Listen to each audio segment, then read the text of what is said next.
오늘은 기준금리에 대해서 한번 알아보도록 할게요. 먼저 기준금리란 뭐냐? 정말 쉽게 얘기하면 예금과 대출의 금리, 이자가 있죠. 그 이자에 대한 기준이 되는 금리를 말해요. 어렵게 설명하면 정말 좀 어렵게 설명할 수 있겠지만 쉽고 직관적으로 이해하는 데는 예금과 대출 이자의 기준이 되는 금리다 라고 생각하시면 될 것 같고요. 그렇다면 예금 이자와 대출 이자의 기준이 왜 필요할까요? 에 대해서는 먼저 물가에 대해서 조금 알아둘 필요가 있습니다. 자, 먼저 기준금리는 예금 이자와 그리고 대출 이자의 기준이 되는 금리라고 얘기를 했잖아요. 그러면 우리가 쉽게 한번 생각을 해봅시다. 기준금리를 높여서 예금 이자가 올라갔어요. 그리고 대출 이자도 올라갔어요. 그렇죠? 그러면 사람들이 예금 이자가 올라갔으니까 예적금을 드는 사람들이 더 많아지겠죠. 기존에 들었던 사람들도 금액을 올릴 거예요. 그렇죠? 대출 이자가 늘어나게 되면 사람들이 어떻게 돼요? 대출은 물론 적게 받으려고 하겠죠. 그렇죠? 대출 이자가 늘어나니까 사람들이 대출 이자로 나가는 돈이 더 많아져요. 그쵸? 그렇게 되면 최종적으로 사람들이 물건을 산다. 물건을 소비한다. 소비는 어떻게 돼요? 줄어들게 됩니다. 자, 소비가 줄어들게 되면 상대적으로 물가는 하락하죠. 사려는 사람은 줄었어요. 근데 팔려는 사람은 그대로. 그렇게 되면 물건 가격은 하락하게 됩니다. 그러면 반대로 기준금리를 낮췄어요. 기준금리를 낮추게 되면 예금이자도 줄어들 거고 대출이자도 줄어들겠죠. 그렇게 되면 사람들의 소비는 어떻게 돼요? 예금이자가 줄었으니까 사람들은 현금을 많이 갖고 있을 거고 이 현금은 곧 소비로 이어지겠죠. 뭐 물론 다 이어지진 않겠지만 일정 부분 예금이 줄어든 일정 부분을 소비로 사용할 거예요. 대출이자가 줄어들게 되면 어떻게 돼요? 대출이자가 줄어든 만큼 또 일정 부분 소비로 이어지겠죠. 그쵸? 그렇게 되면 사려는 사람은 많아졌어요. 팔려는 사람은 그대로예요. 그러면 물가는 어떻게 돼요? 올라가게 됩니다. 이게 기준금리의 정의와 그리고 기준금리의 목적이에요. 그래서 지금 나오는 자료를 보시면 각 국가들의 기준금리가 나와 있죠. 그래서 미국과 한국 같은 경우에 기준금리가 보면은 5.5%, 3.5%로 되어 있죠. 이 말인즉슨 뭐예요? 물가가 너무 올라갔으니까 지금은 당장 물가를 좀 잡을 필요가 있다. 시장에서 소비를 좀 인위적으로 좀 줄여야겠다. 라는 의미에서 기준금리를 높이 책정을 한 거고요. 맨 밑에 보시면은 유럽도 그렇고 미국도 그렇고 한국도 그렇고 지금 당장 물가가 문제예요. 이유는 뒤에서 알아보겠지만 물가가 지금 당장 문제예요. 근데 일본만 기준금리가 0점대예요. 이거는 어떻게 해석할 수가 있어요? 우리는 아직도 물건을 사려는 사람보다 팔려는 사람이 많다. 물건을 사려는 사람은 없는데 물건을 팔려는 사람은 그대로예요. 그렇게 되면 우리는 이걸 이제 경기 침체라고 부르죠. 어려운 용어로 디플레이션이라고 하고요. 물가가 지속적으로 상승하는 현상을 인플레이션으로 봐요. 그래서 일본 같은 경우에는 아직까지 경기 침체가 굉장히 문제다 라는 걸 볼 수가 있고요. 그리고 이거는 흘려가는 얘기인데 보시면 미국이 5.5%죠. 근데 한국이 3.5%예요. 기준금리가. 그래서 쉽게 말하면 미국 예금은행에다가 돈을 넣으면 5.5% 이상인데 한국은행에다가 예금을 넣으면 3.5% 이상이란 거예요. 근데 이게 사실 말이 안 돼요. 왜냐면 한국은 전쟁 중인 국가잖아요. 경제 규모도 미국보다 훨씬 작아요. 그렇기 때문에 당연히 해외에서 예금에 투자를 한다, 예금을 든다 라고 보면은 당연히 미국을 더 하겠죠. 그러면 우린 적어도 미국보다는 기준금리를 높게 잡아야 되는데, 한국의 고유 특징이자 제가 생각하는 문제가 뭐냐면 부동산 보유 비율이 높아요. 우리나라는 주식이나 채권 같은 금융 투자 상품들에 비해 부동산이 굉장히 중요하죠. 그래서 사람들이 집은 꼭 있어야 돼요. 근데 그 집을 현금 주고는 잘 안 사죠. 현금 박치기로 팍 사진 않잖아요. 다 대부분 대출을 끼고 사게 되죠. 근데 기준금리를 높이게 되면 미국보다 높여야 된다고 확 높이게 되면 부동산 금융시장 자체가 무너질 수도 있다는 거예요. 그럼 뭐 부동산 산 사람들만 큰일 난 거 아니냐 라고 생각하기에는 우리나라는 부동산 보유 비율이 굉장히 높죠. 그래서 기준금리를 확 높이기에도 굉장히 큰 리스크가 따른다 라고 보시면 됩니다.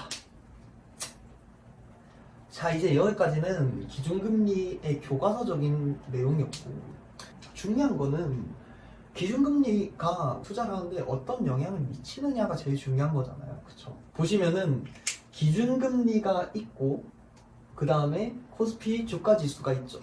기준금리가 2008년 기준금리가 이 위쪽에 있죠. 기준금리가 저 위에 있어요. 기준금리가 확 낮아졌죠. 그럼 기준금리를 낮췄다는 말은 뭐예요? 경기 침체가 우려된다는 소리예요. 2008년에 우리가 무슨 일이 있었어요? 금융위기가 있었잖아요. 그 서브프라임 모기지 사태 때문에 우리나라도 금융에서 굉장히 큰 타격을 입었을 때 정부 입장에서는 와, 이거 난리 났다, 이거 지금 경기 침체 되겠다, 그래서 기준금리를 확 낮췄어요. 그 결과 2008년 주가지수에는 어떤 영향이 미쳤죠?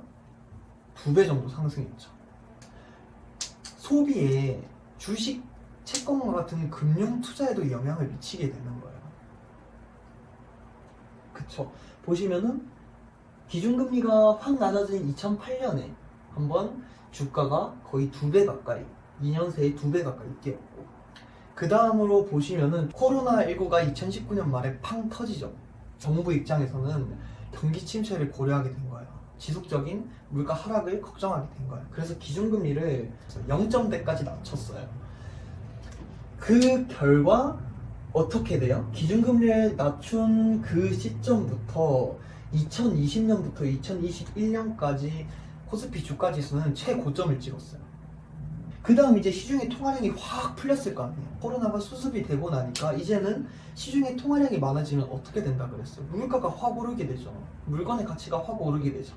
그래서 지금 이것도 물론 전쟁의 여파로 석유 가격, 그래서 비용 증가로 이루어진 물가 상승도 있지만, 코로나 때 통화량을 확 늘렸던 걸 지금 와서야 이제 영향이 많이 오는 거예요. 물가가 오르는 거죠. 물가가 이제 문제가 될 것 같으니까 정부가 코로나가 끝나간 이 시점부터 어떻게 했어요? 기준금리를 확 올렸죠. 그 결과 주가는 지금 당장 힘을 못 쓰고 있는 모습이 주가 지수에서 보이는 겁니다. 결론적으로 말하면 기준금리를 낮추는 거는 주가에 긍정적인 영향, 무조건 기준금리 낮춘다, 무조건 주가가 올라가고, 기준금리를 높인다, 무조건 주가가 내려가고는 아니지만, 기준금리를 낮추는 거는 주가에 분명히 긍정적인 영향이 있을 가능성이 높다. 그리고 기준금리를 높이는 거는 주가에 부정적인 영향을 미칠 가능성이 굉장히 높다 라고 보시면 될 것 같습니다. 마지막으로, 그러면 기준금리를, 정부 입장에서 기준금리를 낮출 것인지 높일 것인지를 선제적으로 알려면 어떡하나요? 그래서 소비자 물가지수나 생산자 물가지수가 너무 높아지고 있다, 상승률이 점점 높아지고 있다 라고 생각하게 되면 한국은행은 기준금리를 높이겠죠. 그리고 물가 지수가 점점 낮춰지고 있다 라고 보시면은 한국은행은 기준금리를 낮출 가능성이 있겠죠. 그러면 안정적인 물가 수준을 유지하기 위해서 한국은행은 기준금리를 이렇게 사용을 하는데, 그럼 안정적인 물가 수준은 어느 정도냐? 라는 건 한국은행이 직접 밝히고 있어요. 안정적인 물가 수준은 2%에서 3% 사이입니다. 앞서 말씀드렸듯이 물가가 지속적으로 하락하게 되면 경기 침체 문제가 발생하는 거고, 물가가 지속적으로 상승하게 되면 경기 과열, 소비자들한테 문제가 생기는 거죠. 그래서 한국은행은 2% 내지 3%의 물가 상승률을 안정적인 물가 상승이라고 보고 있는 겁니다. 자, 그러면 여기까지고 마지막으로 정리 한번 해볼까요? 기준금리는 뭐다? 예금금리와 대출금리의 기준이 되는 금리다. 그러면 기준금리는 왜 필요하냐? 물가를 안정적인 수준으로 유지하기 위해서 필요하다. 이 안정적인 수준이란 물가 상승률이 2% 내지 3% 이 사이를 왔다 갔다 하는 것이 안정적인 수준이다 라고 보시면 되고요.